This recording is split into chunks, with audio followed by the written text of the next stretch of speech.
Hey guys, welcome back to my channel. What if Naruto's Sharingan became Ruby's silver eyes? Naruto X Harem. Special short movie. She ran like her life depended on it, worried for her friend. Pyrrha may have been one of the strongest fighters she knew, but even she would have trouble if one of her opponents was a giant grim dragon.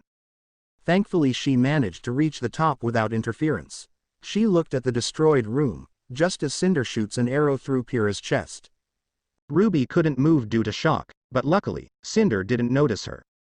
She slowly approached Pyrrha, and placed her hand on her head.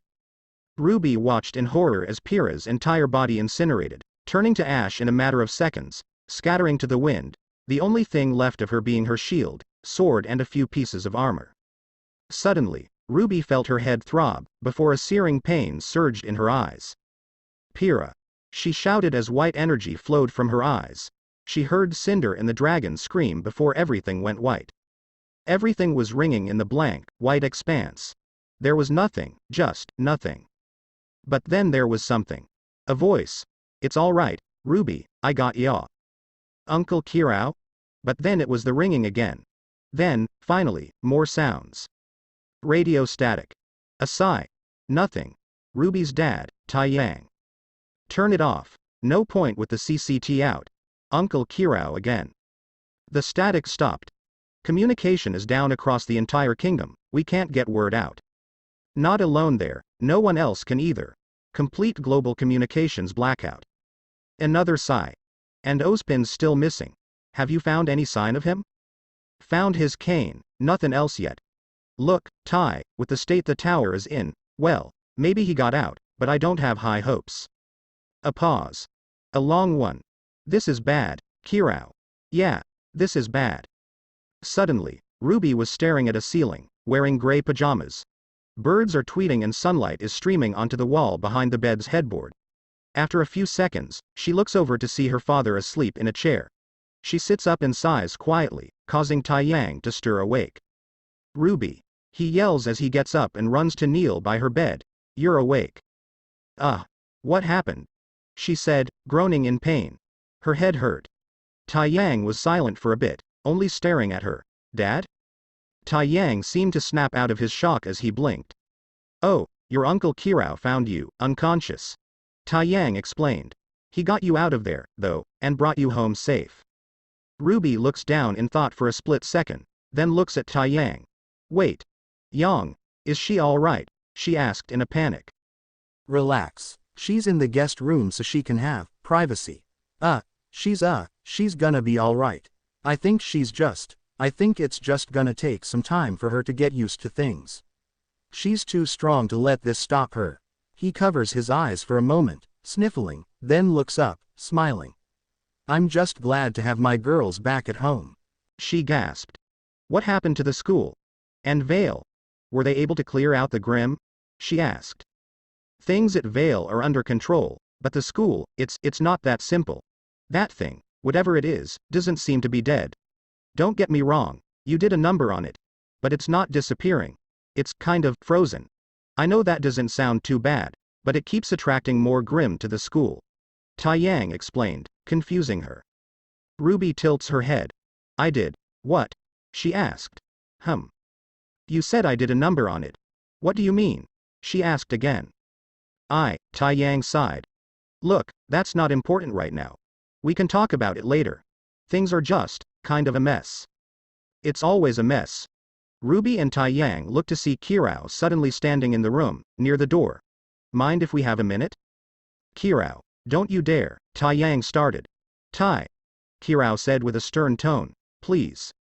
Taiyang stands up, sighs, and then leans in to kiss Ruby on the forehead. I'm glad you're all right. I'll go make us some tea, he said, before walking away, glaring at Kirao on the way out, but the latter doesn't appear to care. As Kirao approaches Ruby's bed, he grabs the chair and drags it with him.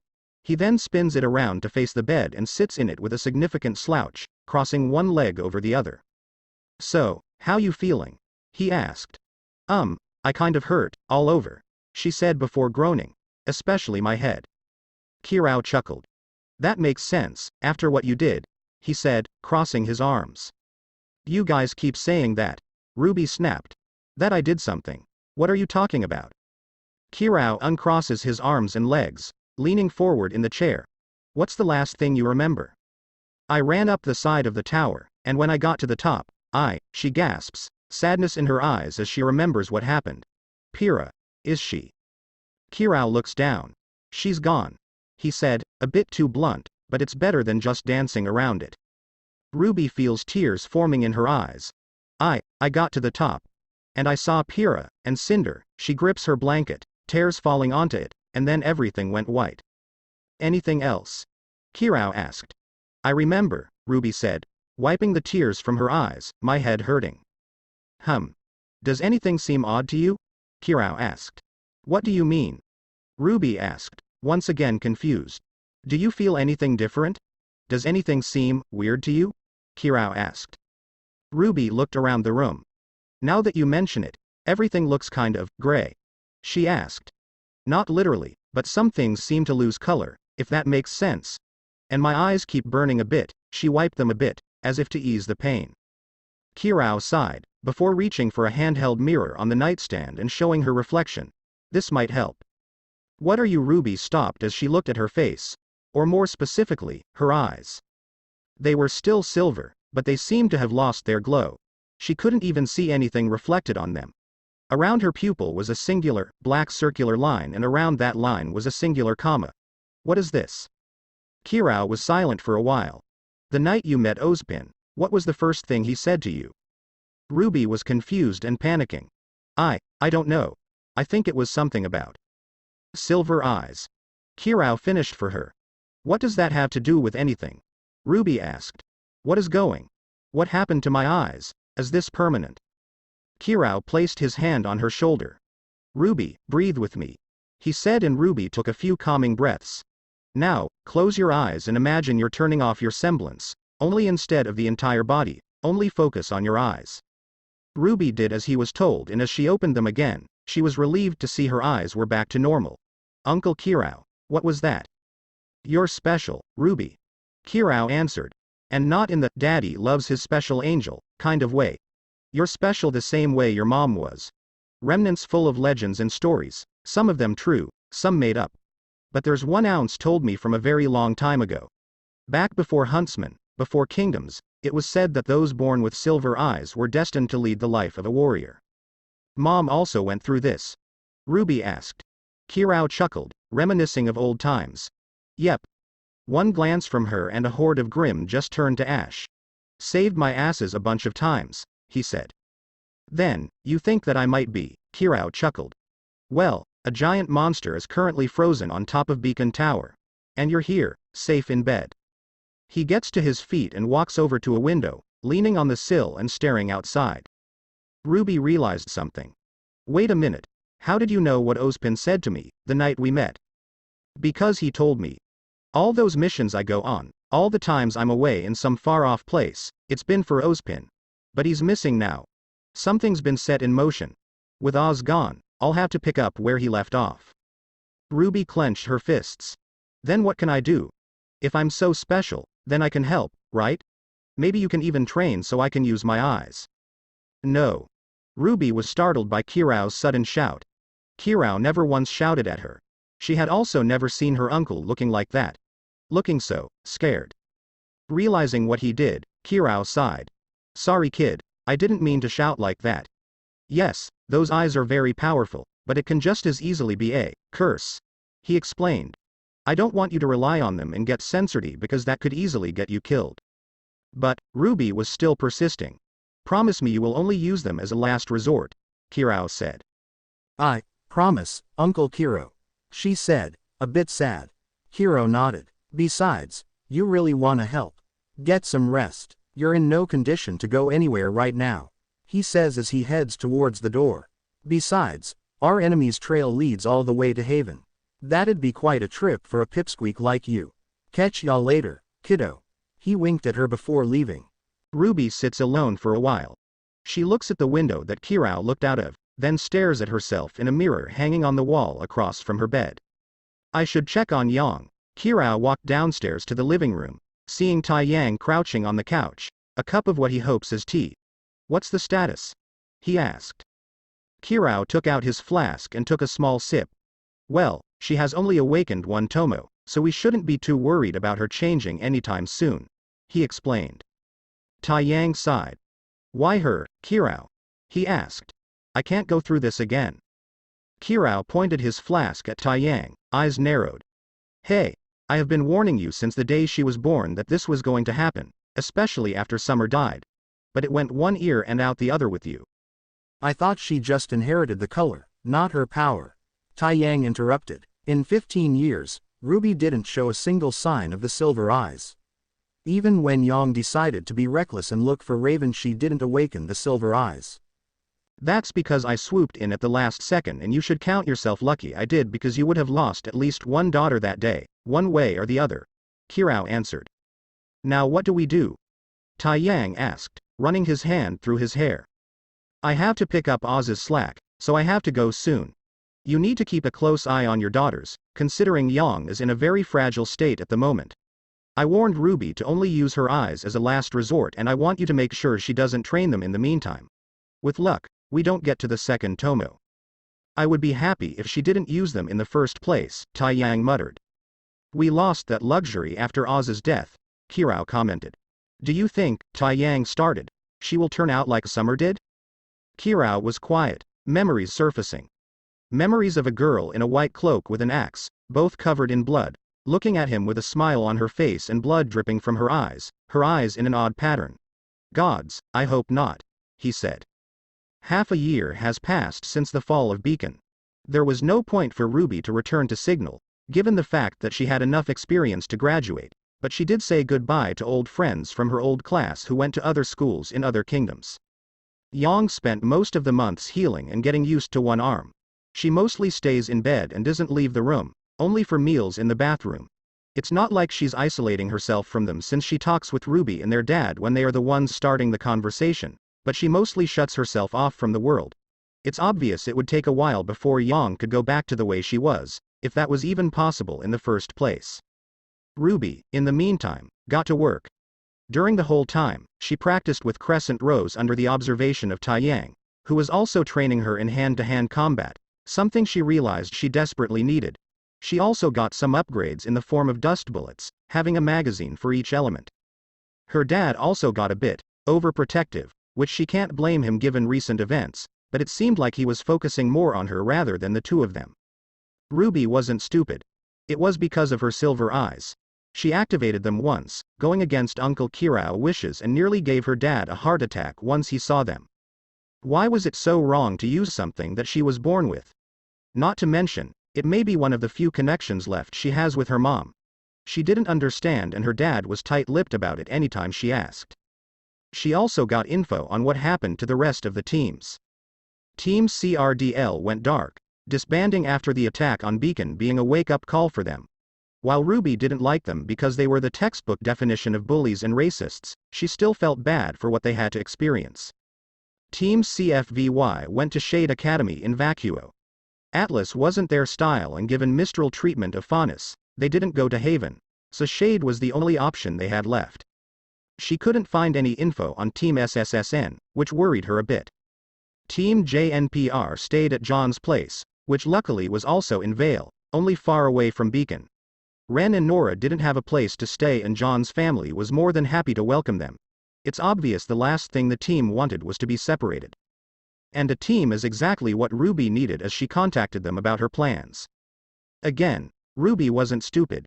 She knew Uncle Kirao slipped that info about Haven because he knew she would try and find Cinder's group on her own. And maybe some deep part of her wanted revenge. It was a new feeling, as she never felt vindictive towards someone, and in stories, going after someone so revenge was considered wrong. And yet, it feels right. She won't lie to herself, since there have been a few times she imagined separating Cinder's head from the rest of her body or blowing her brains out for what she did. But she kept her thoughts to herself. The last thing she needs is her family and friends thinking she is going crazy. Speaking of friends, hey. Ruby turns around after silently closing the door, sneaking out. Hey, John. Haven's a long way to go, she greeted him. I know. It's the only way we have, he said. It was the first time they have seen each other in half a year. He looks the same, but you can definitely tell he is still mourning Pyrrha. Are you sure you want to come along? Ruby asked, worried. It could lead to a dead end. The journey will be perilous, Ren said next to John. And whether we'll find answers at the end is entirely uncertain. But we wouldn't be here if we weren't up for it, Nora added, feeling pumped up. Then let's get started. Ruby nodded before they walked the path towards their new journey. The question is, will this journey lead to light or darkness? On the ground there is a pool of black slime. A large paw emerges from within the slime and a Beowulf gradually crawls out, slime sliding off of it and onto the ground. This is a common occurrence in the Grimlands where, if the name wasn't obvious, the Grim come from. It is a mostly dark and desolate land made up of red ground, purple crystals, and a red and black clouded sky. There is no human life here, except for in a single location. In a castle made of the same purple crystals, Mercury Black and Emerald Sestray watch from inside a high building. Emerald has her hand to her mouth while Mercury seems slightly disgusted. Someone behind them snaps its fingers. They are in a large windowed room, at the center of which is a long purple crystal table. 4 people sit at the table with 7 chairs. One of them is Cinderfall, looking different, with her hair cut short, her left side completely covered, though you can still see some of the scars. Sitting across from Cinder is a man named Arthur Watts, looking at his scroll. Next is the man to Cinder's right, Tyrion Kalos. He sits in a crouch casually on his chair, resting his arms on his knees. Across from Tyrion is Hazel Reinhardt. His arms are crossed, and he looks asleep. Cinder sits quietly, while Mercury and Emerald move to her side. Emerald nudges Mercury out of her way so that she can be directly next to Cinder.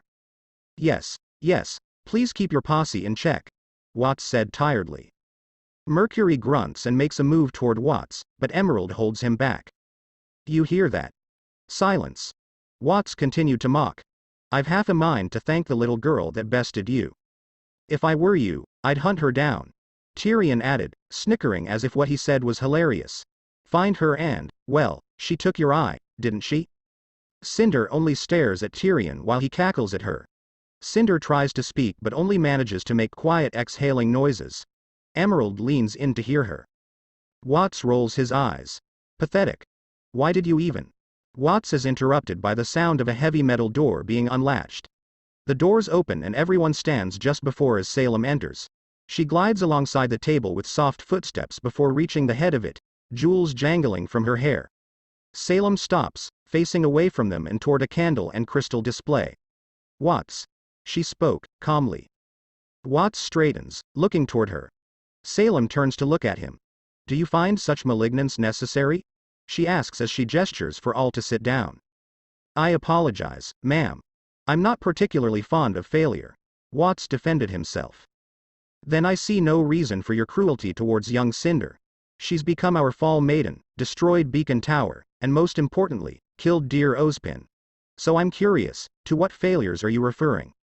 Well, the girl with the silver eyes. Watts answered. Yes.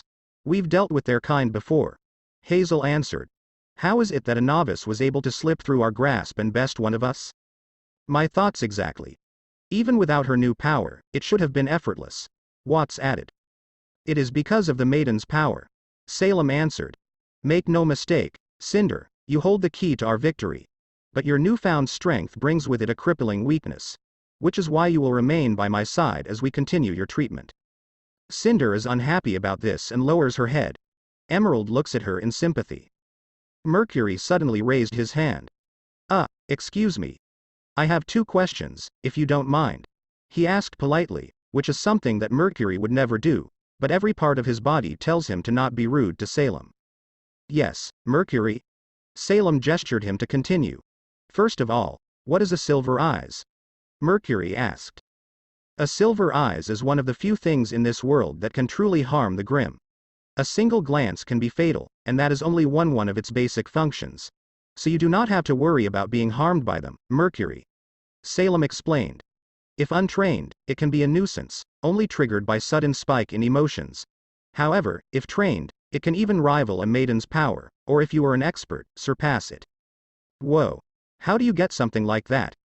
Mercury asked, his curiosity overcoming his fear for a brief moment. It's not something that can be obtained. Watts now answered. The silver eyes are locked to their wielder and any attempt at transplanting them has ended in failure. Quite, but I have been looking at ways to change that, Salem said. Besides, I would rather crawl back to Atlas and beg than have a power with side effects like those. Watts waved him off. Side effects? Like what? Mercury asked. The silver eyes are powers of similar nature to the maiden's. The difference is that maiden's powers spread throughout your entire body and soul, whereas the silver eyes are mostly located in the eyes. Watts said. Now I think this is easy for someone of your intelligence. What do you think happens when you have such power in such a fragile body part so close to the brain? Mercury decided to let that little comment slide in exchange for more info. It changes them? This time, Hazel continued. They first awaken this power with a sudden spike of negative emotion. To use this power, they have to tap into that emotion repeatedly. Naturally, you will start to change. Are you satisfied, Mercury? Salem asked, to which Mercury nodded. What was your next question? You said that Cinder was injured because of the maiden's power. How so? He asked. Come on boy, isn't it obvious? You were there when it happened. Watts rolled his eyes. Watts. Salem silenced the man with a single tone, before looking at Mercury. To answer your question, Mercury, it is not the power itself, but rather how it was obtained. You remember the glove I gave Cinder, correct? Mercury nodded. Well, as you know, that glove contained a grim I had created to steal a maiden's power. Once stolen, the grim would bond with the wearer, acting as a chalice for its power, so to speak. So, genetically speaking, Cinder has grim DNA within her, which will help in her recovery. Are you satisfied? Mercury nodded once more and backed away, not wanting to be in Salem's eyesight. Dr. Watts, you are to take Cinder's place and meet with our informant in Mistral. Salem informed him. Very good. Watts answered. Tyrion, I want you to continue your hunt for the Spring Maiden. Salem said to the madman. Tyrion laughed as a response. Gladly, he said. And Hazel, I'm sending you to the leader of the White Fang. Adam Taurus has arranged the meeting. The boy continues to prove loyal. Ensure that Sienna Khan feels the same. As you wish. Hazel said. Cinder raises a finger and Emerald leans in to hear her. Cinder rasps into her ear. Emerald straightens. Speak, child. Salem gestured to Emerald. Emerald gulped, also afraid of Salem. She wants to know, what about the girl? Watts scoffs, what about her? Seems to me that this is Cinder's problem, not ours. Cinder slams her fist onto the table and glares at Watts, who grins at her. Salem raised her hand, silencing any arguments. That's enough. The silver eyes are a threat to me as well. Tyrion? Yes, my lady? Tyrion said, giddy with excitement. Spring can wait. Find the girl that did this to Cinder. Tyrion giggles elatedly and claps. And bring her to me. Alive. Salem finished. Tyrion freezes and groans disappointedly. If you would like, you can test her to see how much she has improved her silver eyes. Salem added. Tyrion's good mood returns quickly. Salem then looked at the rest of her faction. Because of your efforts, Beacon has fallen, and Haven will be next. Everyone rises and begins to leave the room. On the way out, Tyrion snickers at Cinder and points to his left eye. Eye for an eye, he says as he goes into an uncontrollable fit of manic laughter, while Cinder grits her teeth as the door closes behind them. In the silence, Salem began pondering. Ruby Rose, she repeated the name, before smiling. I guess your daughter is following in your footsteps, Summer. Too bad she doesn't know where it will lead her. I'm just saying there's more members of JNPR in this team than RWBY. It just makes sense to go with that one. Nora said.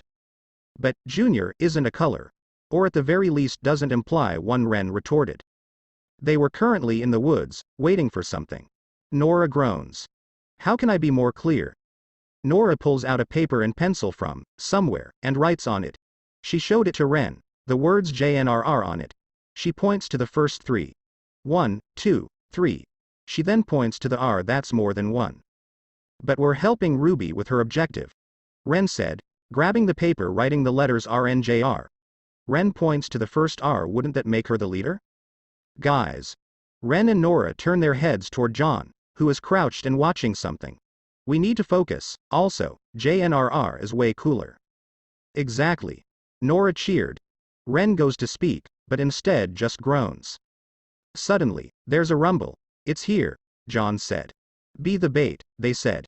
You're faster than all of us, they said. Ruby said, jumping from tree to tree using her semblance. Next time, Ruby, think twice about being bait when you're running away from a giant Grim.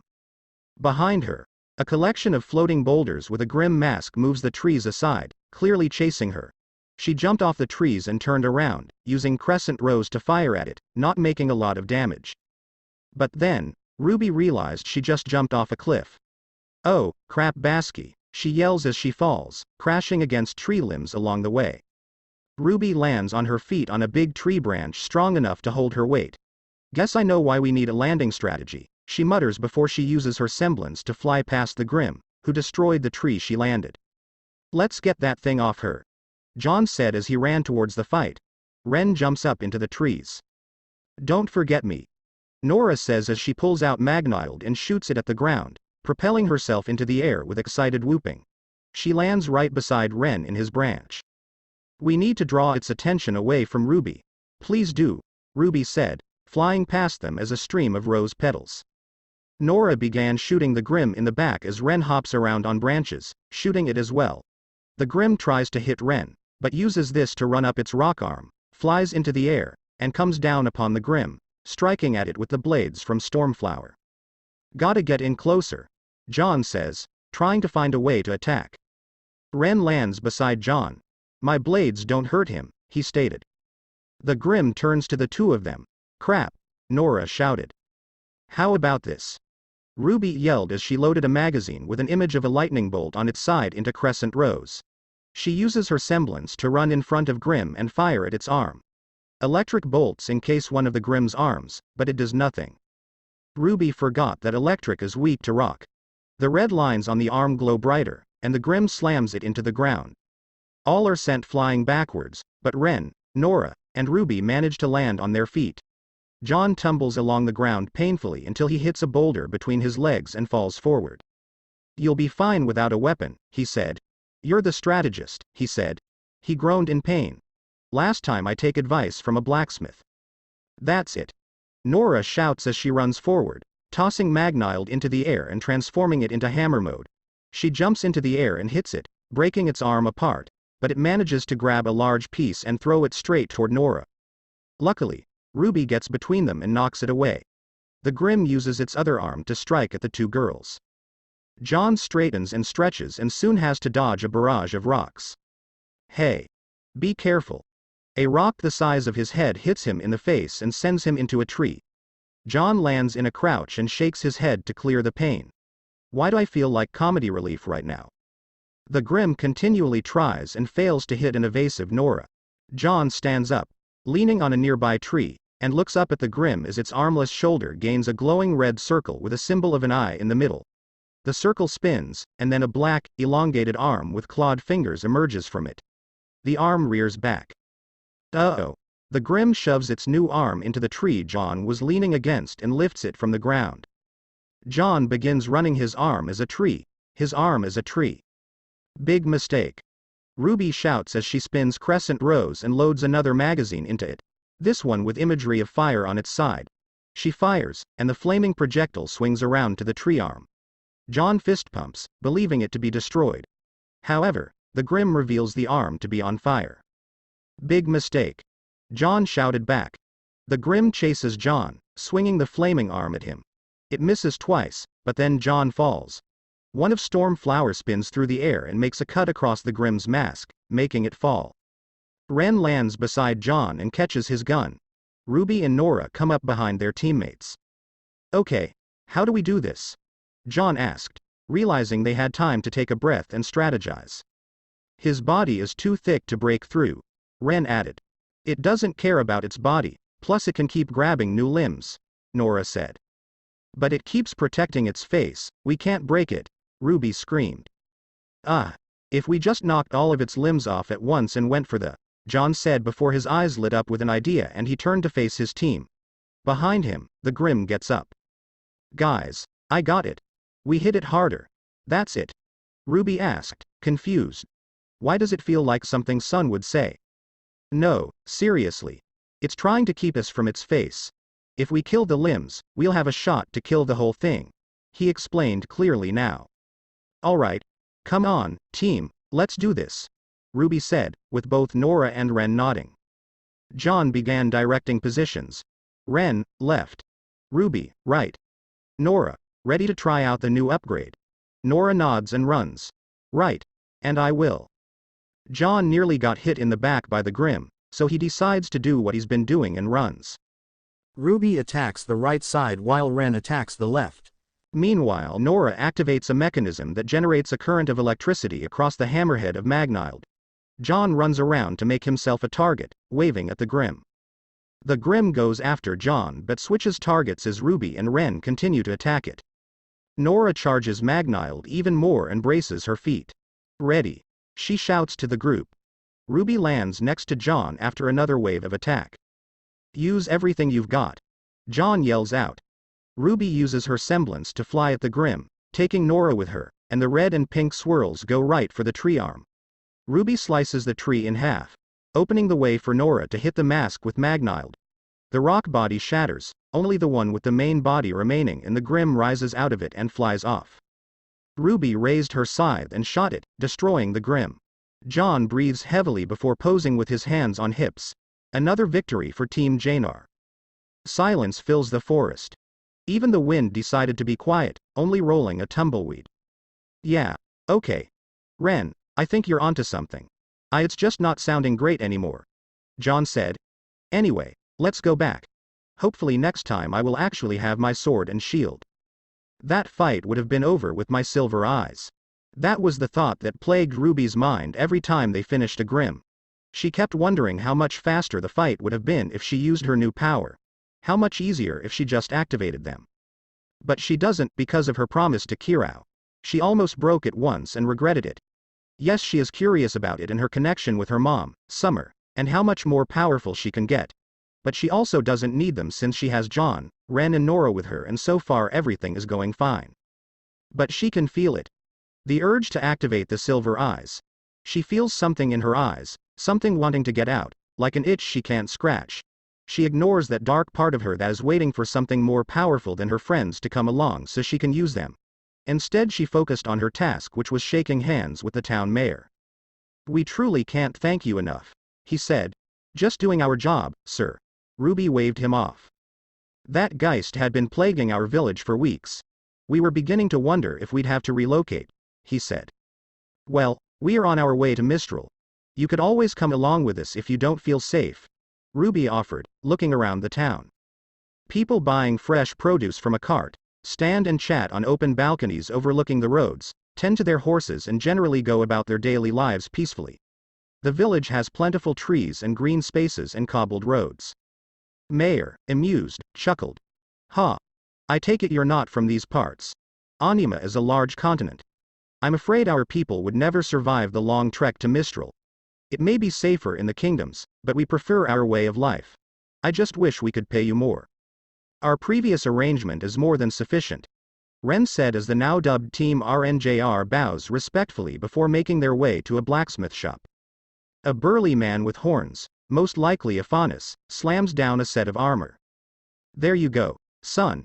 It's going to be heavier than what you're used to, but you'll thank me the next time you go up against a set of claws. Wow. I don't know what to say, John said, at a loss for words. Don't gotta say anything. Just put it on. I'll go get the rest, the Faunus blacksmith said before he turned around and went out back. So, what are you waiting for? Nora asked. Oh, right. John says as he takes off his old chest plate. Guess I was going to grow out of it eventually. A sign of progress, Ren said. Progress, John muttered as he turns around. Suddenly Ruby gasps, then covers her mouth and tries not to giggle. What is it? John asked, confused. Ruby pointed to his chest. What is that? She asked. John looked down, seeing the face of a bunny on it. What, my hoodie? I've always had this. Ruby kept snorting. It's got a cute little bunny rabbit, she shouted as she began to laugh. It's Pumpkin Pete. You know, from the cereal? John defended himself. What did you do? Send in a box top for a prize, Ruby said, holding her sides. Yeah. 50. Oh, I can't breathe. Ruby continues to laugh hysterically before she falls onto the floor. Ruby chortles from the floor, feet in the air. The blacksmith returns from out back. Can't have a huntsman without his weapon, he stated as a wide sword sheath is stuck into the countertop. Ruby managed to stop laughing and got up to inspect the sword. Made all the modifications you asked for, he said as the blade expanded into a shield. You can thank Ruby for that, Nora said. She was the one who came up with that. Along with other things, John added. Ruby rolled her eyes. Well, excuse me if I wanted to try and make the sword. Ruby, not everything has to be a gun. Lies, blasphemy, traitor, Ruby proclaimed, pointing dramatically at John. Blacksmith laughed at their antics. That was some fine metal you brought me. Accents the white nicely. Where'd you get it from? John stared at the gold accents on the shield. From a friend. Ruby stared at the shield, specifically the bottom part. Ruby watched in horror as Pyrrha's entire body incinerated, turning to ash in a matter of seconds, scattering to the wind, the only thing left of her being her shield, sword and a few pieces of armor. Her arm and lips began to tremble, but she quickly grabbed it with her other arm and bit hard enough on her lip she could taste blood. Don't, she thought. I don't have any right to mourn her. They all decided to give John some privacy, so they all waited outside the shop for him. He comes out wearing the armor. He pulls out the sword and expands the shield. He cleans up all right, don't you think? The blacksmith complimented. He certainly does. Ren added. Nothing's gonna stop Team RNJR now, Ruby shouted. Team Janar. Nora shouted the other team name, still not a color. It doesn't matter what we're called, John said, as long as we're together. You kids sure you won't stick around? The blacksmith asked. You've been real good to this town. Sorry, but we've got another mission. Ruby rejected the offer. Make it to Haven Academy, no matter what, Nora explained. We've heard the next village over has a working airship, Ren said. No way to know for sure. Scroll signals were weak enough out here back when Beacon Tower was still up. Haven't heard from Sheehan Village in a while. The blacksmith answered, a bit concerned. Well, there's only one way to find out, Ruby said. With a wave, Team RNJR turns and leaves. The blacksmith waves back and grunts. Food? John asked. Check. Nora answered. Water? He asked again. Check. She answered again. How about ammo? Locked and loaded. Thank you, Schnee Dust Company. Schnee. Ruby wonders how Weiss is doing. She hasn't been able to contact her, despite her many attempts, someone else always intercepting communication, either Atlas or someone from the company. She almost considered sending a carrier pigeon, something that made Kirao terrified for some reason. She missed everything about her, from seeing her in the morning to hearing her voice. Heck, she missed her voice so much she bought her records. She has such a lovely voice. Got the map? John asked. Ren's got it, Nora said. There was no response. Ruby turned to the black-haired boy, only to notice him staring at her. Ren, is there something wrong? Ruby asked, blinking. Ren seemed to snap out of his thoughts as he looked elsewhere. Nothing, he said, shaking his head. And yes, I have the map. He quickly moved in front of the group and opened up the map, guiding them without a word. The three stared at one another, confused by the sudden action, but thought nothing of it. Thanks.